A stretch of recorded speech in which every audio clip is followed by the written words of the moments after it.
Good afternoon friends, સ્વાગત છે તમારું ઓનલાઈન લેક્ચરમાં. આશા કરું છું કે તમે બધા તંદુરસ્ત હશો. ચાલો આપણે ઇન્નેટ ઇમ્યુનિટી વિશે જોયું. વોટ ઇઝ એન ઇન્નેટ ઇમ્યુનિટી કે પછી વોટ ઇઝ એન ઇમ્યુનિટી. ત્યારબાદ હવે આપણે એડેપ્ટિવ અથવા એક્વાયર્ડ ઇમ્યુનિટી વિશે જોઈએ. It is known as second line of defence.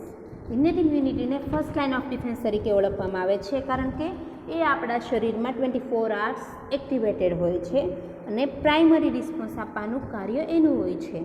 ત્યારબાદ જ્યારે ઇન્નેટ ઇમ્યુનિટી છે એનું કાર્ય સમાપ્ત થાય છે, એ બહારથી આવેલા જે પેથોજન્સ છે એના અગેન્સ્ટ રિસ્પોન્સ આપશે અને કિલ કરશે. ત્યારબાદ જે બચેલા હશે પેથોજન્સ અથવા એનું વર્ગ જ્યારે સીમિત થશે ત્યારે એ એડેપ્ટિવ ઇમ્યુનિટીને સિગ્નલ આપશે that now it's your turn to express your characteristic. ત્યારે એડેપ્ટિવ ઇમ્યુનિટી ઇન્ટ્રોડ્યુસ થશે. તો the resistance developed by man during his life is known as acquired immunity. તો અહીંયા આપણે એમ થાય કે આખી લાઈફ દ્વારા જ જે રિસ્પોન્સ આખી લાઈફ દરમિયાન બને એને કેમ એક્વાયર્ડ ઇમ્યુનિટી કહેવાય? તો મિત્રો એટલા માટે, કારણ કે આપણી જે એડેપ્ટિવ ઇમ્યુનિટી છે એમાં આવેલા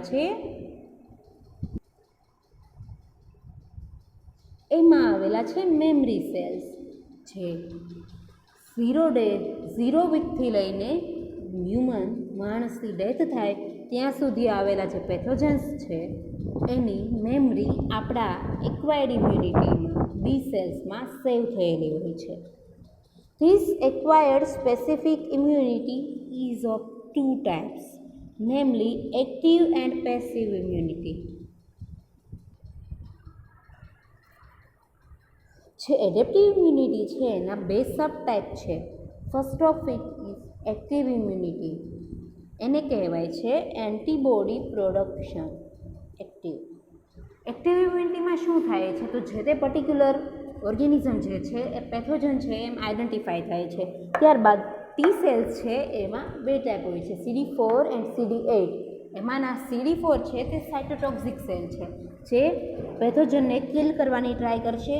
ત્યારબાદ CD8 જે હેલ્પર સેલ છે એ બી સેલને સિગ્નલ આપશે કે any active pathogen which can cause disease એ આપણી બોડીમાં પ્રેઝન્ટ છે. જે પેથોજન છે આપણી બોડીમાં પ્રેઝન્ટ છે, એટલે એને તમે ઓળખો અને એને અગેન્સ્ટ એન્ટીબોડી બનાવો. તો જે એન્ટીબોડીનું પ્રોડક્શન છે એ એક્ટિવ થશે, એટલે શરૂ થશે. આ જે પ્રોસેસ છે એને કહેવામાં આવે છે active immunity. The immunity induced by exposure to a foreign antigen is called active immunity. જ્યારે ફોરેન એન્ટીજન છે, અહીંયા AG એટલે એન્ટીજન અને AB એટલે એન્ટીબોડી, શોર્ટ ફોર્મમાં લખેલું છે આપણું જે પ્રિપેર્ડ મટીરિયલ છે એમાં. The immunity induced by exposure to a foreign antigen is called active immunity. બહારથી જ્યારે કોઈ ફોરેન પાર્ટિકલ આવશે, કોઈ એન્ટીજન આવશે, એનું જે એક્સપોઝર થશે આપણા બોડીમાં, એ એક્સપોઝ થશે ત્યારે જે ઇમ્યુનિટી ઇન્ડ્યુસ થશે એટલે શરીરમાં એક્ટિવ થશે, એનું કામકાજ ઇન્શોર્ટ શરૂ થશે, એટલે એ ઇમ્યુનિટીને કહેવામાં આવે છે એક્ટિવ ઇમ્યુનિટી અથવા active adaptive immunity. The active immunity ease of 2 types. આ જે એક્ટિવ ઇમ્યુનિટી છે એના ફરી પાછા 2 પ્રકાર પડે છે. It's antibody productive immunity. આ જે ઇમ્યુનિટી છે એક્ટિવ ઇમ્યુનિટી, એને એન્ટીબોડી પ્રોડ્યુસિવ ઇમ્યુનિટી પણ કહે છે, કારણ કે આ બોડીમાં એવું ફર્સ્ટ સ્ટેપ છે જ્યાં એન્ટીબોડીના પ્રોડક્શનની શરૂઆત થશે. જે તે એન્ટીજન છે એને ઓળખશે અને એને અગેન્સ્ટ પ્રોટીન આપણા શરીરમાં બનશે, જે એ એન્ટીજનની સાથે લડત આપશે, એની સાથે બાઇન્ડ થઈને ફાઇટ આપશે. એટલે આ જે ઇમ્યુનિટી છે એને એન્ટીબોડી પ્રોડ્યુસિવ ઇમ્યુનિટી તરીકે પણ ઓળખવામાં આવે છે. નેક્સ્ટ જોઈએ તો એનો પહેલો ટાઈપ છે natural active immunity. Here, immunity is developed by the host in response to the antigen that enters by natural infections. અહીંયા જોઈએ તો ઇમ્યુનિટી છે એ ડેવલપ થાય છે બાય હોસ્ટ, એટલે અહીંયા હોસ્ટ એટલે આપણું શરીર, જે તે વ્યક્તિના શરીરમાં એન્ટીજન એઝ અ પેથોજન એન્ટર થયું છે તો એના અગેન્સ્ટમાં તે ઇમ્યુન રિસ્પોન્સ જનરેટ કરશે, અને એ રિસ્પોન્સ જ્યારે ડિલાઇડ હશે, લેટ હશે, એટલે કે એડેપ્ટિવ હશે, ત્યારે એઝ અ ઇમ્યુન રિસ્પોન્સ તે એન્ટીબોડી પ્રોડ્યુસ કરશે. તો here immunity is developed by the host, એટલે આપણી વાત કરીએ તો અહીંયા ઇમ્યુનિટી આપણા દ્વારા જનરેટ થઈ હોય તો આપણે શું થઈએ? Host. In response to the antigen that enters by natural infection. જે નેચરલ ઇન્ફેક્શન છે, નેચરલ ઇન્ફેક્શન એટલે કેમ?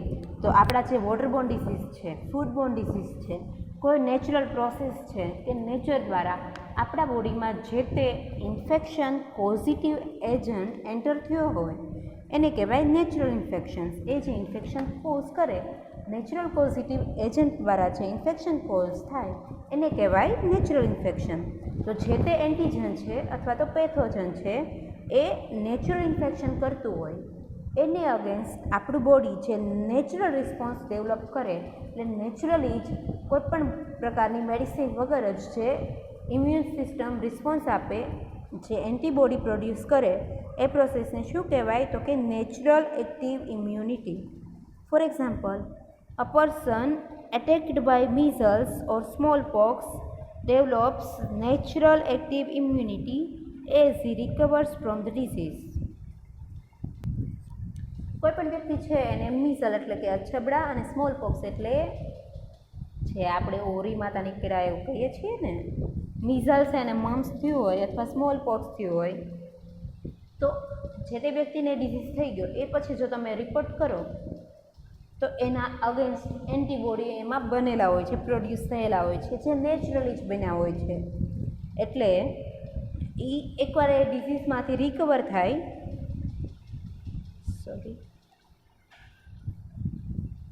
જે તે પર્સન છે મિઝલ ઓર સ્મોલપોક્સમાંથી રિકવર થયો, ત્યારબાદ એના શરીરમાં એ ડિઝીઝના અગેન્સ્ટ એન્ટીબોડી બનેલા હોય છે જે નેચરલી પ્રોડ્યુસ થયા હોય છે, એટલે એને નેચરલ એક્ટિવ ઇમ્યુનિટી કહે છે. ત્યારબાદ એક્ટિવ ઇમ્યુનિટીનો બીજો સબટાઈપ છે આર્ટિફિશિયલ એક્ટિવ ઇમ્યુનિટી. આર્ટિફિશિયલી કઈ રીતે એન્ટીબોડી પ્રોડ્યુસ થાય છે, આર્ટિફિશિયલી કઈ રીતે એક્ટિવ ઇમ્યુન રિસ્પોન્સ આપણા બોડી દ્વારા અપાય છે એ જોઈએ તો હવે આર્ટિફિશિયલ એક્ટિવ ઇમ્યુનિટીમાં શું થશે? In artificial active immunity is attained by the host in response to the antigen brought by vaccination. Artificial ઇમ્યુનિટીમાં આપણી જે ઇમ્યુન સિસ્ટમ છે અટેન્ડ બાય ધ હોસ્ટ, એમાં હોસ્ટ આપણે જશું પરંતુ એન્ટીજન કોણ હશે? એવા એન્ટીજન હશે જે વેક્સિનેશનથી આવ્યા છે. મતલબ આપણું જે બોડી છે એને ફાઇટ કરવાનું છે એન્ટીજન અગેન્સ્ટ. એ એન્ટીજન કોઈ નેચરલ ઇન્ફેક્શન દ્વારા આવેલા નથી. કોઈ નેચરલ ઇન્ફેક્શન લાગ્યું હોય આપણને અને આપણા શરીરમાં કોઈ માઇક્રો ઓર્ગેનિઝમ હોય એને અગેન્સ્ટ આપણી બોડી ફાઇટ કરે તો એ થઈ નેચરલ એક્ટિવ ઇમ્યુનિટી.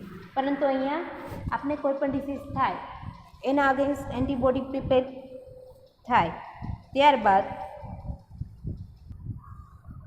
કોઈ એન્ટીબોડી પ્રોડ્યુસ થાય, ત્યારબાદ સંશોધનો થાય અને વેક્સિન બને.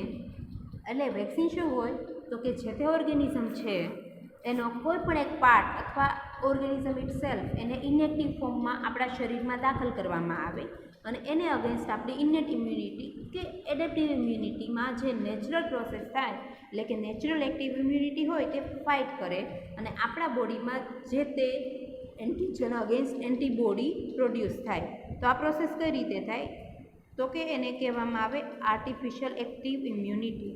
એમાં શું થાય કે આપણા શરીર છે એને બહારથી એન્ટીજન જે એઝ અ વેક્સિન ફોર્મમાં આપવામાં આવ્યો છે એને અગેન્સ્ટ ફાઇટ કરવાનું છે, એટલે જે તે ઓર્ગેનિઝમને ઓળખશે અને એને અગેન્સ્ટ એન્ટીબોડી બનાવશે.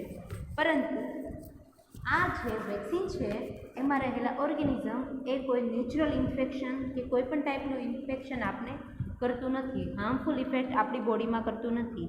તો આ માણસો વૈજ્ઞાનિકો દ્વારા કરવામાં આવેલો એક artificial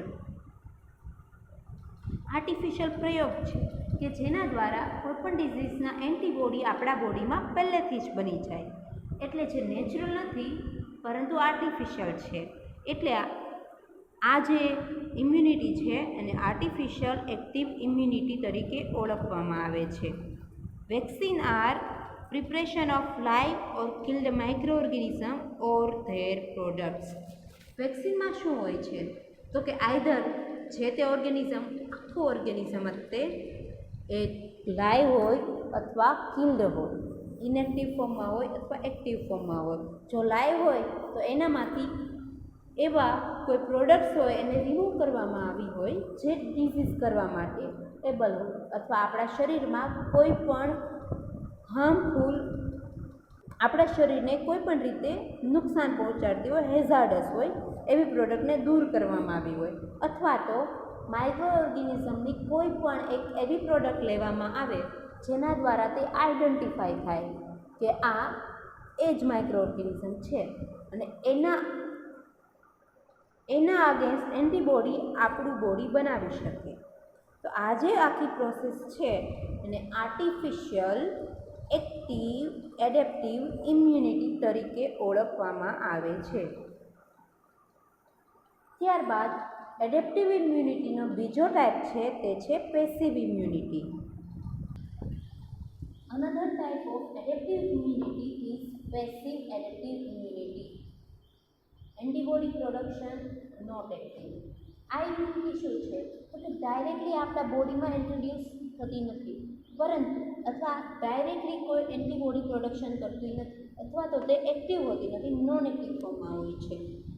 The immunity that non-immune individual acquires by receiving antigen or sensitized white blood cell from another immune individual is known as passive immunity. Passive adaptive immunity એટલે એવી ઇમ્યુનિટી જે આપણા બોડીમાં પ્રેઝન્ટ હોતી નથી. એને અગેન્સ્ટ એન્ટીબોડી કોઈ antigen છે એને અગેન્સ્ટ એન્ટીબોડી તે જાતે બનાવતી નથી પરંતુ કોઈ અનધર ઇન્ડિવિડ્યુઅલ છે, આઈધર કોઈ ડોનર છે કે કોઈ બીજા પર્સનમાંથી જે ઇમ્યુનિટી છે એને આર્ટિફિશિયલી કોઈ અનધર બીજા પર્સનમાં ટ્રાન્સફર કરવામાં આવે છે. It's known as passive immunity. અથવા તો જે આપણા white blood it is also known as non immune individual immunity. અથવા આમાં શું હોય છે તો કે બહારથી કોઈ એન્ટીજન આવે અથવા antigen present. Passive immunity express કઈ રીતે થાય છે તો બહારથી કોઈ એન્ટીજનને રિસીવ કરો કે પછી એન્ટીજન રિસીવ થયું છે એટલે વ્હાઇટ બ્લડ સેલ છે, ન્યુટ્રોફિલ્સ, મોનોસાઇટ્સ જે છે તે સેન્સિટાઇઝડ થવાના. તેના દ્વારા નેચરલી એન્ડ આર્ટિફિશિયલી બે રીતે પેસિવ એડેપ્ટિવ ઇમ્યુનિટી છે તે એક્સપ્રેસ થશે. First type natural passive immunity. The immunity transformed from the mother to the child is also known as passive immunity. માતા દ્વારા જે બાળકને વારસામાં મળે it's a passive immunity. For example કોઈ ડિઝીઝ છે જેના એન્ટીબોડીઝ માતામાં પ્રેઝન્ટ છે.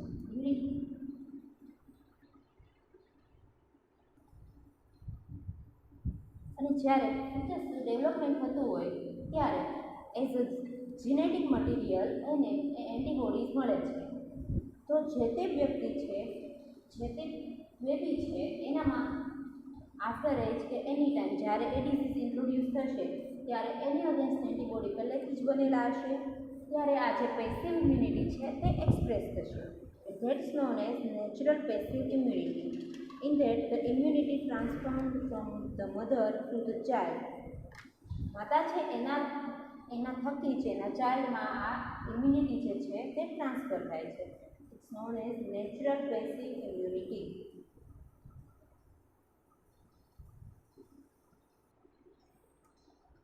મેં આગળ કીધું એમ in human beings this natural passive immunity occurs mainly by the passage of antibody from the mother to her unborn child through the placenta during the latter part of pregnancy. Human બીંગ્સમાં જે છે natural passive immunity કઈ રીતે જોવા મળે છે તો કે એન્ટીબોડી જે છે એના માતામાં કોઈ ડિઝીઝ થયો હોય એના અગેન્સ્ટ જે એન્ટીબોડી છે મેમરી સેલ એને સાચવી રાખ્યા હોય એ એન્ટીબોડી અનબોર્ન બેબી છે એનો જે અનબોર્ન ચાઇલ્ડ છે એને પ્લેસેન્ટા એટલે કે ગર્ભનાળ થ્રુ એ એન્ટીબોડી એને મળે છે પ્રેગ્નન્સી દરમિયાન. The antibody that are transformed are entirely IgG as other immunoglobulin subtypes A, D, E and M do not pass the placental barrier. હવે એન્ટીબોડીના 5 ટાઈપ છે IgG, IgA, IgD, IgE and IgM. આ જે એન્ટીબોડીમાંનું IgG એક antibody જે છે એ વાળા જ antibody passive immunity through ચાઇલ્ડને મળશે. ઓકે, તો કે પ્લેસેન્ટાની જે વોલ છે એમાં જે બેરિયર છે પ્લેસેન્ટાનું એ બેરિયરમાંથી આઈજીજી એક જ એન્ટીબોડી જે છે એ પાસ થઈ શકે છે. એટલે આઈજીજી એન્ટીબોડી જેટલા પણ પ્રેઝન્ટ હશે મધરમાં એ બધા ચાઇલ્ડને મળશે. એ સિવાયના જે આઈજીએ, આઈજીએમ, આઈજીડી એ બધા એન્ટીબોડી જે છે એ ચાઇલ્ડને પેસિવ ઇમ્યુનિટીમાં મળશે નહીં. So this was about the passive adaptive immunity. This was about the natural passive immunity. Naturally આ જે પેસિવ ઇમ્યુનિટી છે એ કઈ રીતે વર્ક કરે છે, કઈ રીતે એક્સપ્રેસ થાય છે એના વિશે હતું. તો કે માતામાં જે તે એન્ટીબોડી પ્રેઝન્ટ હોય છે, મેમરી સેલે સેવ કરેલા હોય એ એન્ટીબોડી જે છે એમાંના જે પણ આઈજીજી હોય એ પ્લેસેન્ટા દ્વારા ચાઇલ્ડ અનબોર્ન ચાઇલ્ડને મળશે. અને એ પેસિવ ઇમ્યુનિટી જે જન્મજાત ઇમ્યુનિટી હોય છે જે તે ડિઝીઝ જ્યારે ઇન્ફેક્શન કોઝ કરશે ત્યારે એના અગેન્સ્ટ એન્ટીબોડી પ્રોડ્યુસ થયેલા હશે. એટલે એ ઇન્ફેક્શન કોઈ હેઝાર્ડસ કે હાર્મફુલ ઇફેક્ટ કરી શકશે નહીં. And the very last type of artificial passive and the very last type of adaptive immunity is artificial passive immunity. Transfer of immunity from unimmunized donor to a non-immune recipient by transferring antibody or immunized lymphocytes is known as artificial passive immunity. હવે આ સમજવા માટે હું તમને બહુ સરળ ઉદાહરણ આપું. આપણે પ્લાઝમા ડોનેટ કરવાનું આવે.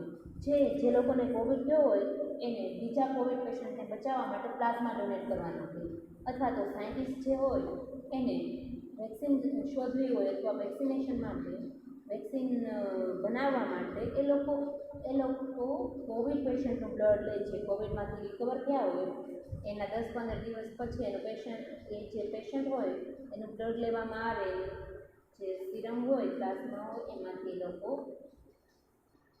એમાં એ લોકો એન્ટીબોડી સર્ચ કરતા હોય ને પછી એ ડિઝીઝને ક્યોર કરવા માટે વેક્સિનની જે એમ રિગાર્ડિંગ જે સંશોધનો બધા છે એ કરતા હોય છે. તો કઈ રીતે? તો કે transfer of immunity from an immunised donor to a non immune recipient by transferring antibody or immunized lymphocyte is known as artificial passive immunity. Immunity છે, રોગ પ્રતિકારક ક્ષમતા છે, એનું આખી જે ઇમ્યુનિટી છે એનું જ ટ્રાન્સફર કરે. કોનાથી? તો કે જે ઇમ્યુનાઇઝડ ડોનર હોય છે, જેની ઇમ્યુન સિસ્ટમ ફૂલ્લી એક્ટિવ થઈ ગઈ છે, જેનામાં એન્ટીબોડી બની ગયા છે, એવા ઇમ્યુનાઇઝડ ડોનર છે એમાંથી જે નોન ઇમ્યુનાઇઝડ ડોનર છે કે જેની રોગ પ્રતિકારકતા એટલી એક્ટિવ નથી થઈ અથવા તો જેનામાં એન્ટીબોડી બન્યા નથી એવા પર્સનનામાં ઇમ્યુનિટીનું ટ્રાન્સફર કરવામાં આવે છે. અથવા તો જે ઇમ્યુનાઇઝડ લિમ્ફોસાઇટ્સ છે, ટી સેલ છે, બી સેલ છે, જે એન્ટીબોડી બનાવી શકે છે એવા સેલ્સનું જ ટ્રાન્સફર કરવામાં આવે છે, આર્ટિફિશિયલી ટ્રાન્સફર કરવામાં આવે છે. આ જે પ્રોસેસ છે એને આર્ટિફિશિયલ પેસિવ ઇમ્યુનિટી તરીકે ઓળખવામાં આવે છે. Artificial passive immunity is therapeutically used the treatment of tetanus and diphtheria etc. આ જે આર્ટિફિશિયલ પેસિવ ઇમ્યુનિટી છે એ જે છે ડિપ્થેરિયા અને ટીટાનસ જેવા જે ડિઝીઝ છે એમાંના એવા જે ડિઝીઝ છે એમાં એની ટ્રીટમેન્ટ માટે વપરાતી એક સારામાં સારી થેરાપી છે. એટલે artificial passive immunity is just like an blessing. કે કોઈ ઇમ્યુનાઇઝડ પર્સન ઓર ડોનર છે એનાથી કોઈ નોન ઇમ્યુનાઇઝડ રેસિપિયન્ટ છે એનામાં એ ઇમ્યુનિટી ટ્રાન્સફર કરી શકાય છે. તો આ હતું આર્ટિફિશિયલ પેસિવ ઇમ્યુનિટી. તો આ સાથે એડેપ્ટિવ ઇમ્યુનિટીના જે ટાઈપ છે એ કમ્પ્લીટ થાય છે. આગળના લેક્ચરમાં આપણે બી સેલ્સ અને ટી સેલ્સ વિશે થોડો પ્રાથમિક ખ્યાલ મેળવશું. ત્યારબાદ આપણે વેક્સિનેશન વિશેની માહિતી મેળવીશું. તો આ સાથે આપણે આજનો લેક્ચર પૂર્ણ જાહેર કરીએ છીએ. હસતા રહો, ખુશ રહો અને લેક્ચર ભરતા રહો.